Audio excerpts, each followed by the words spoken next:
नमस्कार मित्रों, अगर डीजी लेवल का, डायरेक्टर जनरल लेवल का कोई अधिकारी रिश्वत लेते हुए पकड़ा जाए और वह भी अपने सहयोगियों से, अपने मातहतों से रिश्वत ले, तो यह सुनकर आपको कैसा लगेगा?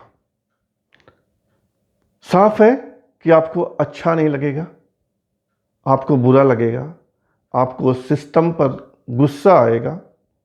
ऐसा ही मध्य प्रदेश में हुआ है। अगर आप पूरी कहानी सुनेंगे तो सिस्टम के प्रति जो नफरत आपके मन में है वह नफरत और फैलेगी।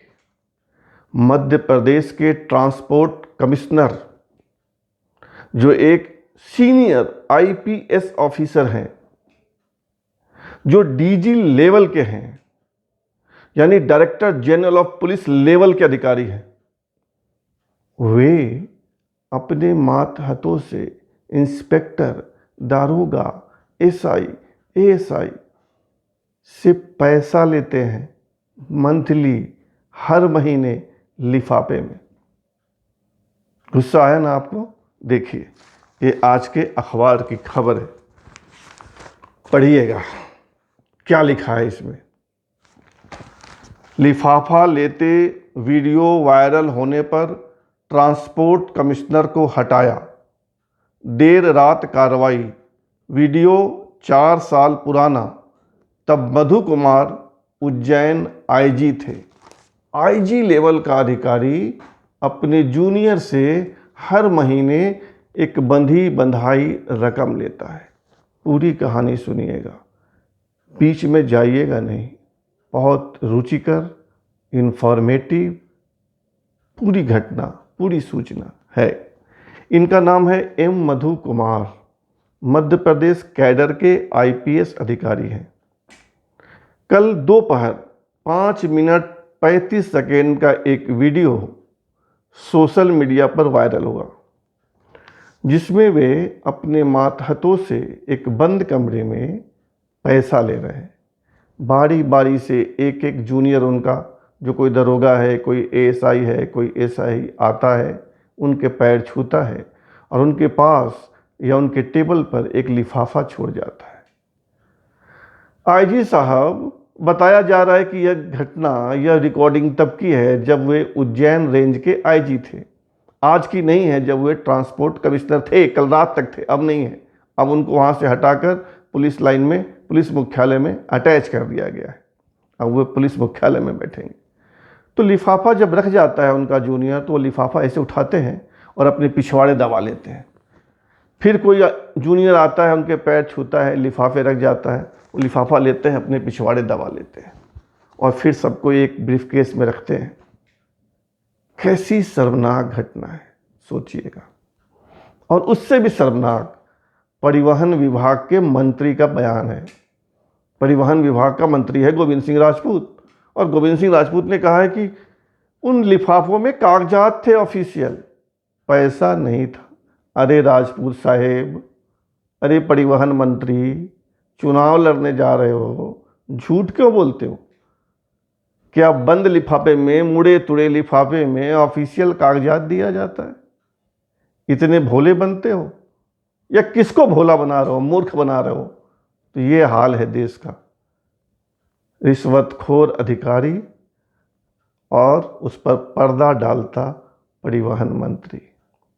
सुनिएगा, एक आईएएस या आईपीएस अधिकारी जब 25 साल की सेवा पूरी कर लेता है, तब उसकी तनख्वाह 2.25 लाख के आसपास होती है। 25 साल की सेवा के बाद कोई सीनियर आईएएस आईपीएस, जब वो प्रिंसिपल सेक्रेटरी हो जाता है, आईजी हो जाता है, तब 2.25 लाख। और इन आईएएस आईपीएस अफसरों का इतिहास खंगालेंगे तो आप पाएंगे उनके पास 500 करोड़, 700 करोड़, 800 करोड़ रुपया है।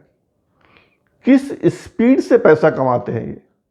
पिछले दिनों दक्षिण भारत का, 2016 में, पिछले दिनों क्यों कहूँ, 2016 में दक्षिण भारत का एक अधिकारी पकड़ा गया था, एंटी करप्शन ब्यूरो ने पकड़ा था। तो उस अधिकारी के पास से 800 करोड़ रुपए की संपत्ति मिली थी। अगर इन 800 करोड़ को आप 10 साल में बांटे कि 10 साल में उसने कमाए तो कितना होता है, हर माह का 80 करोड़ रुपया होता है, 70-75 करोड़ होता है। और उसको अगर आप प्रतिदिन में जोड़ेंगे तो 2 से 2.5 करोड़ रुपया होता है। अब सोचिए कि कोई IAS या IPS अफसर प्रतिदिन 2 से 2.5 करोड़ रुपया कमाए तो वह किस स्पीड से, किस गति से पैसा कमाता है। और क्या ऐसा अफसर लोक सेवक, पब्लिक सर्वेंट कहने के योग्य है? क्योंकि वो जिस परीक्षा के माध्यम से आते हैं उसको कहा जाता है UPSC, union public service commission, लोक सेवा आयोग। कहाँ लोक, कहाँ सेवा, कहाँ आयोग? ये तो लूटखोर अफसर हैं जो लूटने आते हैं पब्लिक की सेवा के नाम पे। पूरी कहानी सुनिएगा, बहुत इंटरेस्टिंग है। पिछले दिनों इनका नाम है, जिनका मैं कह रहा था कि 800 करोड़ रुपया पकड़ा गया उनके पास, उनका नाम था A मोहन, आंध्र प्रदेश कैडर के अधिकारी थे और ये भी ट्रांसपोर्ट ऑफिसर थे। 2016 में पकड़ाए थे। तब इनके यहाँ ACB, एंटी करप्शन ब्यूरो का छापा पड़ा था और 800 करोड़ की संपत्ति मिली थी। 2 दिन लग गए थे छापे में प्राप्त राशि और कागजात को देखने, जुटाने, सहेजने, जानने में। ये मैं आपको कुछ अधिकारियों के बारे में बताता हूं जो IAS हैं या IPS हैं। सुनिएगा, घृणा होगी सिस्टम से। ये सूर्य प्रताप सिंह हैं, 2016 में ये पकड़ाए थे, दिल्ली कैडर के IAS हैं। और जब ये पकड़ाए थे तो एक सिक्योरिटी एजेंसी चलाने वाले व्यक्ति ने इनकी शिकायत की थी और शिकायत में पाया गया था कि ये प्रति सिक्योरिटी गार्ड 2000 रुपया कमीशन मांगते थे बिल पास करने के। इनके विभाग में 54 गार्ड लगे थे और ये हर माह 1,08,000 रुपया की रिश्वत मांगते थे। सिक्योरिटी गार्ड एजेंसी के मालिक ने शिकायत की, तब ये पकड़े गए थे सूर्य प्रताप सिंह और इनके यहाँ बेहिसाब संपत्ति मिली थी। 2016 में ही एक नीरज नाम के अधिकारी पकड़े गए थे यूपी में, 1 करोड़ से ज़्यादा, लगभग 1.5 करोड़ रुपया घूस लेते हुए। सुनिएगा, एक से एक कहानी है। लोकसभा में कार्मिक राज्य मंत्री जितेंद्र सिंह ने एक प्रश्न के जवाब में जो जानकारी दी वो हैरत अंगेज है। सुनिएगा, उन्होंने बताया था लोकसभा को 2019 के जुलाई माह में, मतलब यही महीना पिछले माह, कि 3 साल में CBI ने 61 मामलों में 86 IAS, IPS या IRS, Indian revenue service, IPS Indian police service, IAS Indian administrative service के 86 अधिकारी पकड़े गए। उनको CBI ने पकड़ा। 61 मामलों में 86 अधिकारी जो IAS, IPS या IRS कैडर के थे, IRS थे। ये मैं नहीं बोल रहा हूँ, ये कार्मिक राज्य मंत्री जितेंद्र सिंह ने पिछले साल जुलाई महीने में लोकसभा में बताया था। और उन्होंने यह भी बतलाया था कि सेंट्रल विजिलेंस कमीशन CVC ने 2016 में 2016 अधिकारियों पर कार्रवाई की या उनको गलत प्रैक्टिस में पकड़ा। 2018 में 1819 अधिकारियों पर कार्रवाई की। मतलब हर साल 2000 बड़े अधिकारी रिश्वत के मामले में फंसते हैं, अवैध कमाई के मामले में फंसते हैं। यह है अपने देश का हाल। 2012 में हांगकांग की political and economic risk consultancy ने बताया था, घोषणा की थी कि भारतीय ब्यूरोक्रेट मतलब नौकरशाह, IPS, IAS, IRS, भारतीय ब्यूरोक्रेट, सुनिएगा, एशिया में सबसे भ्रष्ट हैं। एशिया में सबसे भ्रष्ट बड़े अधिकारी कहाँ पाए जाते हैं? तो अपने भारत देश में, सारे जहां से अच्छा हिंदुस्तान हमारा में।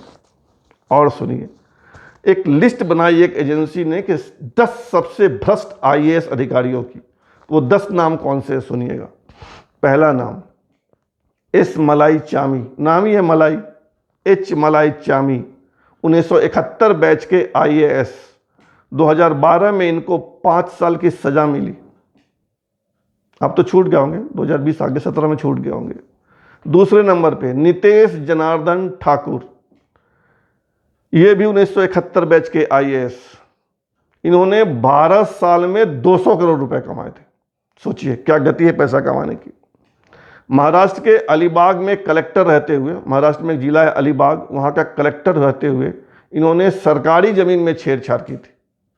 और जब गिरफ्तारी का समय आया, गिरफ्तारी के डर से विदेश भाग गए और बताया जाता है कि अभी दुबई में छुपे हुए हैं। नीतीश जनार्दन ठाकुर। तीसरे नंबर पे सुनिएगा, अरविंद जोशी, टीनू जोशी, दोनों पति पत्नी हैं और दोनों 1971 बैच के IAS हैं। 2015 में CBI के डर से इन्होंने आत्मसमर्पण कर दिया। इनके पास 300 करोड़ की अवैध संपत्ति पाई गई और दोनों पति पत्नी यानी अरविंद जोशी और टीनू जोशी जेल में हैं।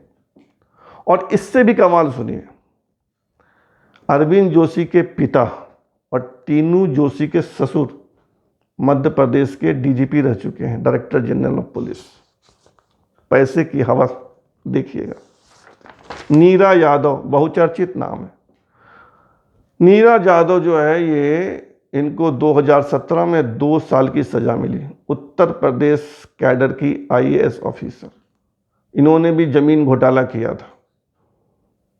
ये भी 1971 बैच की IAS अफसर है। 2 साल जेल काट कर अब तो छूट गई होगी। बाबूलाल अग्रवाल, छत्तीसगढ़ कैडर के IAS अधिकारी। इनके पास 500 करोड़ की अवैध संपत्ति है। जब ये कृषि सचिव थे तब पकड़े गए। इनके पास से 446 बेनामी बैंक अकाउंट मिले, माने दूसरे के नाम से बैंक अकाउंट खोल लेना और खुद संचालित करना उस अकाउंट को। 16 फर्जी कंपनियां इन्होंने बनाई थी। मोदी सरकार आने के बाद इनकी सेवा समाप्त कर दी गई। इनको माने रिटायरमेंट से पहले हटा दिया गया, इनकी सेवा समाप्त कर दी गई। यह है ताजको, इनका नाम ही है ताजको, केरल कैडर के IAS अधिकारी। ये भी भूमि घोटाले में संलिप्त थे। ये तो दंगा कराने के भी दोषी पाए गए और इनके पास भी बेहिसाब संपत्ति मिली। राकेश बहादुर, UP कैडर के IAS अधिकारी, इन्होंने भी भूमि घोटाला किया। 2009 में मायावती ने इनको निलंबित कर दिया, लेकिन 2.5 साल बाद अखिलेश यादव जब मुख्यमंत्री बने उत्तर प्रदेश के तो इनकी सेवा फिर बहाल कर दी गई। सुभाष अहलूवालिया, ये हिमाचल प्रदेश कैडर के IAS अधिकारी हैं।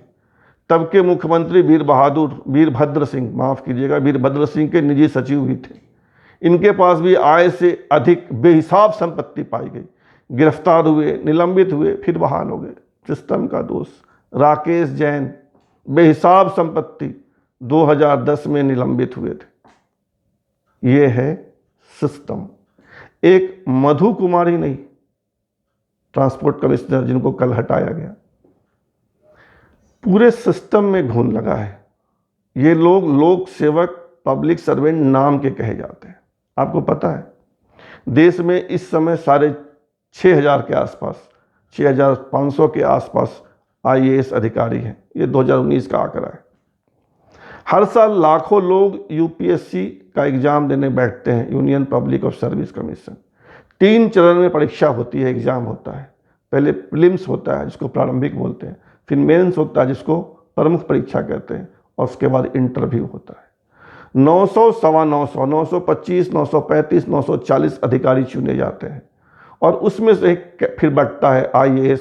शुरू के 100, 150 IAS, then IPS, then IFS, then IRS, कुछ रेलवे में भी जाते हैं, उस 925 में बढ़ता है। यही लोग हैं जो देश को चलाते हैं। और इनमें जब पूरी बिरादरी में घुन लगा हो, जब पूरी बिरादरी भ्रष्ट हो, तब देश का क्या हाल होगा समझिएगा। एक कलेक्टर जिले का मालिक होता है। जिले के सभी अधिकारियों में उसके पास ज़्यादा अधिकार होते हैं। और अगर कलेक्टर बदमाश हो, चोर हो, बेईमान हो, तो वह पूरे जिले की ज़मीन बेचकर खा जाएगा। और आपने देखा जिन अधिकारियों के मैंने नाम लिए वे सब या उसमें से अधिकतर भूमि घोटाले में संलिप्त पाए गए। होता यह है जैसे आपने मधु कुमार के मामले में देखा कि ISI दारोगा, सब इंस्पेक्टर, इंस्पेक्टर लेवल का अधिकारी अपने से ऊपर के अधिकारी को रिश्वत देता है।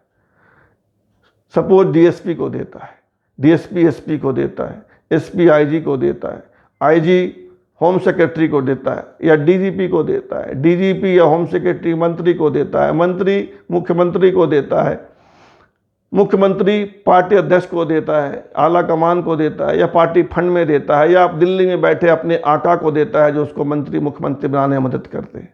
फिर वो पैसा चुनाव में वो चुनाव लड़ने जीतने के लिए खर्च करते हैं, कुछ बचाते हैं कुछ खर्च करते हैं। ये पूरा सिस्टम है। और हम थाने में जाकर एक दारोगा पे चिल्लाते हैं कि तुम बेईमान बिना पैसा लिए एफआईआर नहीं लिखता, तुम बेईमान बिना पैसा लिए कार्रवाई नहीं करता। वो बेईमान दरोगा तो बंधा हुआ है, वो तो 50 लाख देकर थाना पाया है, कमाने वाला थाना पाया है। वो कमाएगा तभी तो डीएसपी को देगा, डीएसपी कमाएगा तो एसपी को देगा, एसपी कमाएगा तो आईजी को देगा, आईजी कमाएगा तो डीजीपी को देगा, डीजीपी कमाएगा तो मंत्री को देगा, मंत्री कमाएगा तो मुख्यमंत्री को देगा, मुख्यमंत्री कमाएगा तो पार्टी आला कमान को देगा या पार्टी फंड में देगा। पूरे सिस्टम में घुन लगा है। इसलिए किसी एक मधु कुमार को दोष देकर क्या करें। मधु कुमार जो कल तक मध्य प्रदेश के ट्रांसपोर्ट कमिश्नर थे, कल रात तक, और जिनको एक वीडियो वायरल होने के बाद हटा दिया गया, वो इस सिस्टम का पुर्जा है। मधु कुमार के बारे में कहा जाता है कि वे जब भी, चाहे सरकार किसी की रही हो, कांग्रेस की रही हो, बीजेपी की रही हो, उनको हमेशा मलाईदार विभाग मिला है, वो मलाई खाते रहे। बहुत साफ है कि उस मलाई का हिस्सा वो ऊपर तक बांटते रहे होंगे, तभी प्राइम पोस्टिंग या मलाईदार विभाग पाते रहे। तो आप समझिए कि रिश्वत का पैसा जो हम थाने में देकर आते हैं, जो हम बीडीओ, सीओ, थानेदार को देकर आते हैं, वो पैसा धीरे धीरे धीरे धीरे कहाँ तक पहुँचता है वो पैसा मुख्यमंत्री तक या उस सत्तारूढ़ पार्टी के आला कमान तक या पार्टी फंड तक जाता है। इसलिए किसी दारोगा पर चिल्लाइएगा तो सोचिएगा कि इस दारोगा जो रिश्वत ले रहा है, वो राशि कहाँ तक जाएगी, और ये सिस्टम कैसे बदले, यह भी सोचना होगा। और यह भी सोचिएगा कि सिर्फ रिश्वत लेने वाला ही दोषी नहीं है, देने वाला भी दोषी है। अगर हम रिश्वत लेंगे तभी तो दारोगा आगे बढ़ाएगा। अगर हम CEO, BDO, circle officer, inspector, कृषि अधिकारी, लेबर अधिकारी नीचे ही रोक दें अगर रिश्वत, तो ऊपर तक पहुंचेगा ही नहीं। और जो दूसरा रिश्वत की राशि होती है वो बड़े बड़े ठेकों में बड़े बड़े अधिकारी, बड़े बड़े मंत्री खाते हैं। और ये जो नारा देते हैं भ्रष्टाचार हटाएंगे, भ्रष्टाचार मिटाएंगे, विश्वास मानिए ये सिर्फ नारा है, ये सिर्फ स्लोगन है। ये भ्रष्टाचार इस देश में शिष्टाचार हो गया है, जिस पर रुदन के अलावा और कुछ करने की गुंजाइश कम दिखती है। धन्यवाद, बहुत बहुत धन्यवाद।